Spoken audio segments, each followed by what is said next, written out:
Hello guys, in this video I am going to show you how to synchronize and connect the health app to the GPS Tracks application. But first I just want to mention, don't forget to subscribe to my channel because at 10,000 subscribers I am going to show you my whole YouTube revenue statistics and growth strategy, how to make money online. So let's jump into it.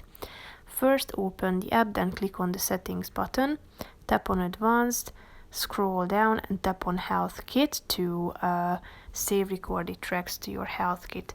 Go to the health application and tap on the sharing button down below, click on apps and tap on GPS tracks. Here you can turn on these features such as active energy, workout routes, workouts, data from GPS track, and you can also allow the GPS tracks app to read your active energy, heart rate and weight information to from the health app. So that's pretty much it for this video guys. See you in the next one. Bye bye.